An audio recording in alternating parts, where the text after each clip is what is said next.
These are treasure hunters who believe $140 million in Confederate gold lies at the bottom of Lake Michigan, based on a deathbed confession from 1921. After decades of searching and 2 seasons of reality television, the mystery remains unsolved. The legend begins on April 2, 1865, in Richmond, Virginia. Confederate President Jefferson Davis received an urgent message from General Robert E. Lee while attending church services. That night, 2 trains departed Richmond heading south.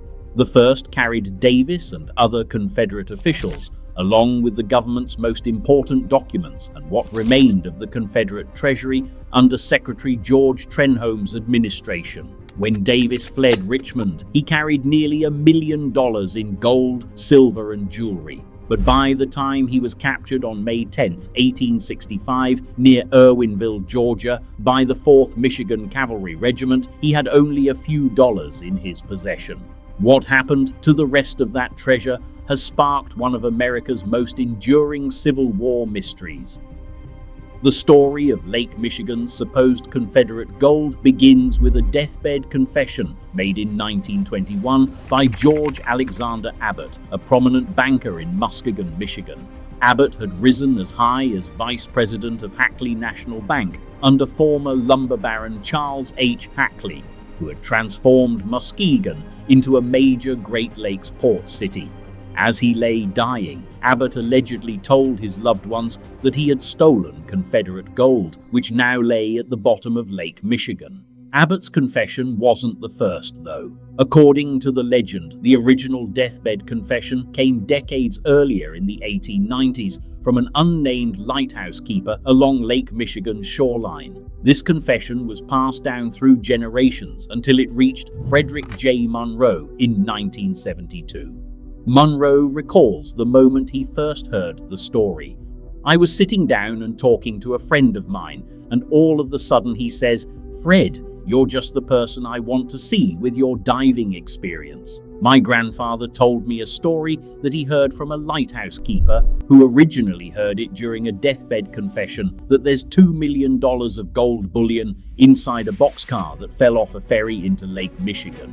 The legend claims that Union forces seized approximately $2 million in gold from Jefferson Davis's entourage in 1865. This treasure was then transported northward via rail and accidentally sunk in a boxcar during a Lake Michigan storm near Muskegon. If the treasure exists, there would be over 6,000 pounds of gold resting inside that boxcar, worth more than $126 million at today's gold prices. Enter Kevin Dykstra, a Michigan native who became obsessed with finding this lost Confederate treasure. Dykstra focused his research on Colonel Robert Horatio George Minty, who commanded the 4th Michigan Cavalry Regiment. Dykstra discovered that Minty was wrongfully court-martialed in 1864, ending his advancement in the military. Dykstra said that now he had motive. After the war, Minty retired to Jackson, Michigan, where he resumed working for the Detroit Railroad. Dykstra theorized that Minty had somehow acquired the Confederate gold and eventually transported it by railroad to Michigan. The treasure hunter said he started focusing on one particular colonel, Colonel Minty, who he believed had been in charge of the 4th Michigan Cavalry and who had caught Jefferson Davis in Irwinville, Georgia. But here is where the theory hits a major problem. Historical records show that Colonel Minty was not present during Jefferson Davis's capture. Troopers from his old regiment participated in the capture, but Minty was a brigade commander at the time, and he was over 100 miles away. He had delegated command to Lieutenant Colonel Benjamin Pritchard, who actually oversaw the capture. Civil War historian Rand Bitter addresses this discrepancy. He asks, if 3 tons of gold had been hidden away in a hurry by Pritchard and his men, how would Minty have coordinated that from 150 miles away? The timeline also presents challenges. The first Lake Michigan car ferry service did not begin until November 27, 1892, when the Ann Arbor Railroad's Ann Arbor No. 1 sailed from Kewaunee, Wisconsin to Frankfort, Michigan, with 22 freight cars. This means there would have been a 27-year gap between the alleged theft and the first opportunity to transport a boxcar across Lake Michigan. Historical evidence further complicates the legend. Detailed accounting of the Confederate treasury shows that by war's end, only around $500,000 to $1 million in specie remained. Captain William H. Parker of the Confederate Navy, who was responsible for the government funds, recalled in an 1893 Richmond newspaper interview that the total placed in his charge was about $500,000 in gold, silver, and bullion. The treasure train that left Danville, Virginia on April 6, 1865 carried $327,022 in gold and silver coins, plus bullion and donated jewelry. During Davis's 4-week flight, the treasury was steadily depleted. $40,000 was paid out at Greensboro, $108,000 near Abbeville to disbanded cavalry, another $40,000 for provisions at Washington, leaving only about $120,000 with Davis. Of that, $86,000 was sent away, possibly with Judah Benjamin, to be smuggled out of the country. Despite these historical contradictions, Dykstra and Monroe pressed forward with their search. In 2011, while diving in northern Lake Michigan, they found the remains of a shipwreck. This discovery led to more extensive searching, and it eventually caught the attention of television producers. In March 2018, the History Channel premiered the series The Curse of Civil War Gold, featuring Kevin Dykstra and his team, including his brother Al Dykstra, local historian Brad Richards, and diving partner Frederick Monroe. The show also brought in experts from The Curse of Oak Island, including Rick and Marty Lagina, who provided financial backing and expertise in geophysical surveys and diving operations.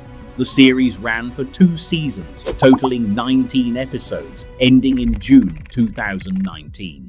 Throughout their televised search, the team employed sophisticated equipment and professional divers, including Gary Drayton, a Florida-based metal detecting expert, and diving specialists John Chatterton and Howard Ehrenberg, who stepped in when Kevin Dykstra was injured and unable to dive.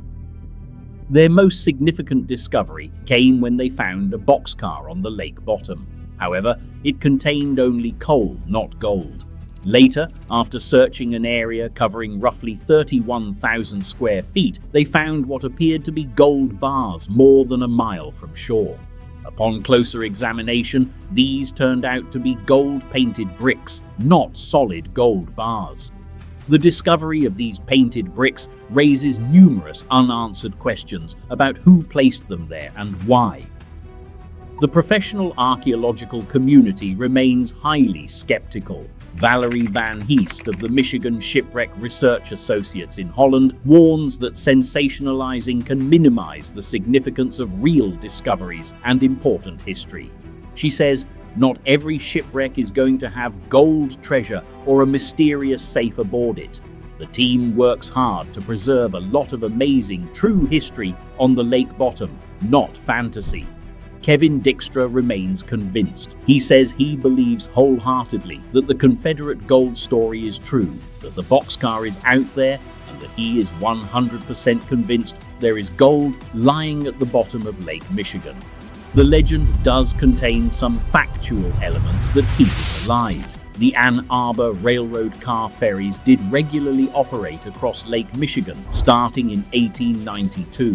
Connecting ports like Frankfort and Ludington in Michigan to Wisconsin terminals, and boxcars were occasionally pushed overboard during storms to lighten the load. On Valentine's Day 1923, Ann Arbor Car Ferry No. 4 spent the night lost in a blinding blizzard, and several train cars washed overboard before the ferry finally stranded on a sandbar.